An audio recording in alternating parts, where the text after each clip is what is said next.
यह बात उस समय की है जब प्रभु श्री राम रावण के बंधन से सीता माता को छुड़ाने के लिए लंका की ओर जा रहे थे।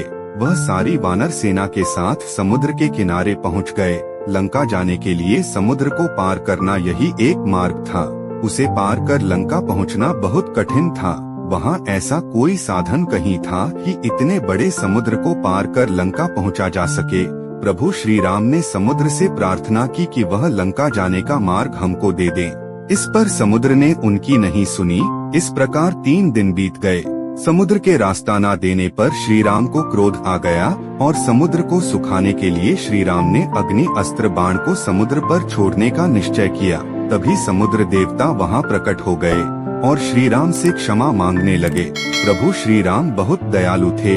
उन्होंने समुद्र देवता को क्षमा कर दिया। समुद्र देवता ने बताया कि आप समुद्र पर लंका तक वानरों द्वारा पत्थरों से एक पुल का निर्माण कराएं, इससे आप लंका पहुंच जाएंगे। वानर सेना तथा हनुमान जी ने तय किया कि हम सागर में पत्थर डालकर सेतु पुल बनाएंगे और उस पर चलकर लंका पहुंचेंगे। हर एक वानर पत्थर पर प्रभु श्री राम का नाम लिखकर नामस्मरण करते हुए सागर में पत्थर डालने लगा। प्रभु का नाम लिखकर पत्थर डालने से पत्थर पानी पर तैरने लगे तथा थोड़े ही दिनों में सेतु पुल बनकर तैयार हो गया। सारे वानर जब सेतु पुल बनाने में लगे हुए थे, तब एक छोटी सी गिलहरी उन सबको पुल बनाते हुए देख रही थी। उसने मन में सोचा कि प्रभु श्री राम तो साक्षात भगवान हैं, उनके लिए ये बंदर सेतु पुल बना रहे हैं। यह तो ये प्रभु श्री राम की सेवा कर रहे हैं। मुझे भी इस कार्य में अपना योगदान करना चाहिए। यह सोचकर गिलहरी ने मन ही मन प्रभु श्री राम जी के चरणों में नमस्कार किया और अपनी सेवा आरंभ कर दी। समुद्र तट के पास ही रेत का ढेर था।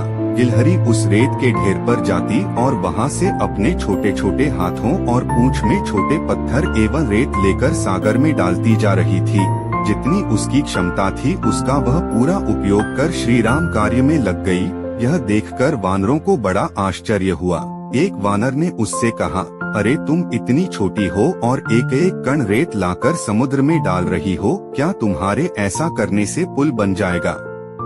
तब गिलहरी बोली, भैया मैं भले ही बड़े पत्थर तो नहीं उठा पाऊंगी, आप लोगों जैसी सेवा तो नहीं कर पाऊंगी, किंतु जितनी श्री राम ने मुझको क्षमता दी है उसके अनुसार एक छोटी सी सेवा तो कर ही सकती हूँ। भले आपको यह सेवा छोटी लगे परंतु प्रभु श्री राम की सेवा तो हो ही रही है।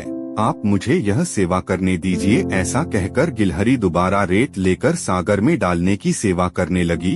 यह सेवा करते करते वह थक गई थी, परंतु अपनी थकान की परवाह न कर बिना रुके वह सेवा करती जा रही थी। वह मन ही मन कह रही थी, आपको क्या पता, जब तक मेरे शरीर में प्राण है तब तक मैं प्रभु श्री राम की सेवा करती ही रहूंगी।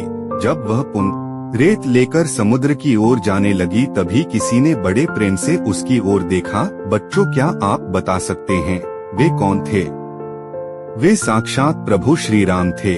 उन्होंने उसे देखा तथा गिलहरी को अपने हाथों में उठा लिया। स्लाइड हो तो प्रभु श्री राम ने प्रेम से अपने दाहिने हाथ की उंगलियों से उसके सिर पर हाथ फेरते हुए उस नन्ही सी गिलहरी से कहा, भले ही तुम छोटी हो किंतु तुमने बहुत अच्छी सेवा की है, मैं तुम पर प्रसन्न हूँ। श्री राम के ऐसे वचनों को सुन गिलहरी भाव विभोर हो गई। उस समय गिलहरी की पीठ पर भगवान की उंगलियों के निशान प्रकट हो गए। बालमित्रों, हमें गिलहरी की पीठ पर जो धारियों के निशान दिखाई देते हैं, ना वे प्रभु श्री राम की उंगलियों के ही निशान हैं। प्रभु श्री राम ने गिलहरी से कहा, जो भी तुम्हारे जैसी सेवा करेगा उस पर हमेशा मेरी कृपा बनी रहेगी, उसे किसी प्रकार की कमी नहीं होगी। बच्चों, इस कहानी से हमने क्या सीखा? हमने सीखा कि भगवान की सेवा करते समय छोटे बड़े का अंतर नहीं होता।